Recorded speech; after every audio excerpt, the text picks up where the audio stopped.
A much-delayed report by MPs will be published later, which looked at Russian attempts to interfere in British democracy. It comes as Foreign Secretary Dominic Raab blasted Russia's reprehensible attempts to hack into scientific labs developing a COVID-19 vaccine. We're joined now in Westminster by the Shadow Foreign Secretary, Lisa Nandy. Thank you so much, Lisa Nandy, for joining us. Apologies for the delay in coming to you this morning. So, look, we're finally going to get a look at this report that we've been waiting for such a long time. What are you expecting to see and what are you hoping to get from it?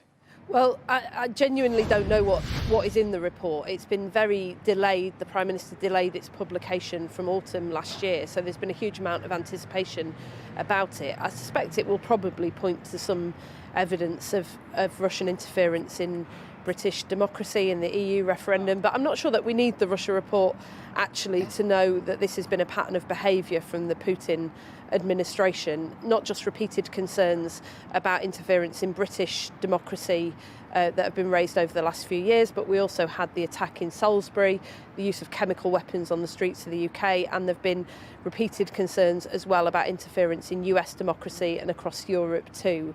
It's why at the weekend I said that the government ought to take a much more consistent approach to Russia. It's very welcome that they've decided to bring forward legislation that would allow us to freeze the assets of Russian officials involved in human rights abuses, but that must also be extended to include Russian officials involved in corruption as well. The UK should not be a safe haven for dirty money obtained through corrupt practices, and the UK has to really stand up now and take a stance. It's a delicate balance, isn't it, when dealing with powerful nations like Russia, nations which we need to get on with, which we need to trade with, which our economy is interwoven with on many levels, privately and maybe more formally. What is Labour's clear position on Russia? It has been somewhat muddled and confused in the past, certainly in the impression that's been given. How would you sort of reframe Labour's position with Russia?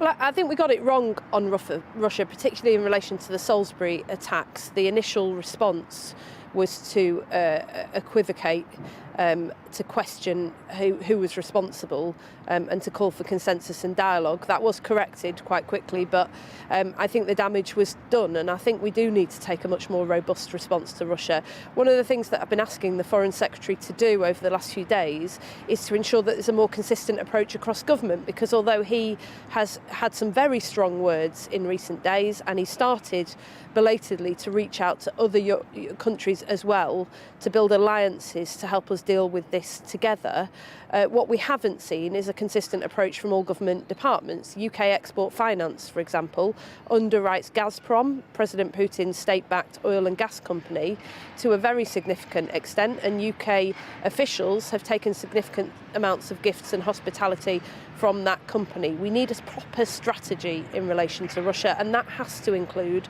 building alliances with other countries who find themselves in a similar position, whether that's France, Germany or others. The US Secretary of State is in the UK today. There'll be meetings taking place later, and I expect that's something that we would want to discuss with him. I hope that the Prime Minister will do the same as well. Isn't Gazprom one of the examples, though, where don't we use that energy? And haven't we created a situation where we need the energy that Gazprom provides?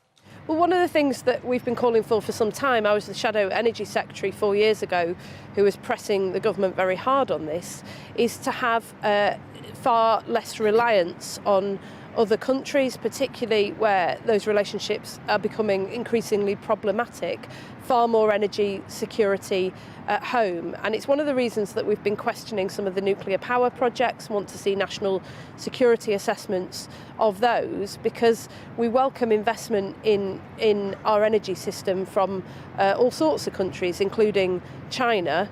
But what we don't do is allow the UK to build those ourselves. And if we had more investment in a homegrown strategy, not just around energy, but around our 5G network, there's been a lot of debate around the role of Huawei in our 5G network in recent days, we would be in a much stronger position, far more strategically independent and able to speak from a position of our values. And that's what we want the government to do. Yeah, so you want that resolute, you want that firm action. To be fair to Dominic Raab, we've seen some of that more recently. They've cancelled the role of Huawei in our rolling out of our 5G network. That came out a few days ago. And then, of course, the extradition treaty they have cancelled with China, and they're looking at trying to protect some of those Hong Kongers that can come back here to the UK and offer them asylum as well. Is that the sort of action that you want to see? I'd imagine you welcome both those things.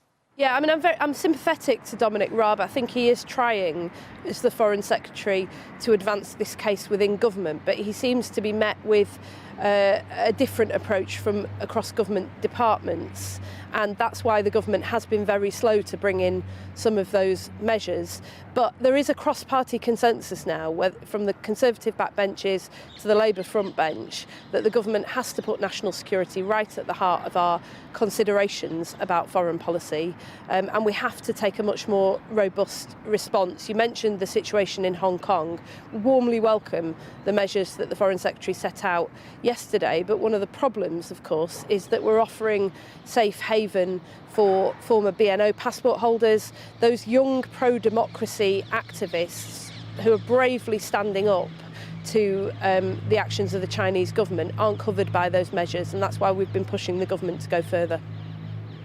Talking of activists this morning, Lisa, I think you were listening to our interview with Dame Westwood, who has now climbed into her bird cage at protest of the treatment and what she believes is the stifling and caging of Julian Assange.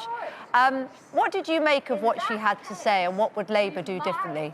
I mean, I couldn't see the images, and I was sort of slightly struggling to follow what she's doing. Is she actually dressed as a canary? Well, she's in bright yellow. We're looking at her now. She's in a cage, making the point that he is like a canary in a cage, and also relating it, I think, to how canaries were used in mines as a warning. Yeah. And he is a warning of what happens when, what she believes, freedom of speech is stifled.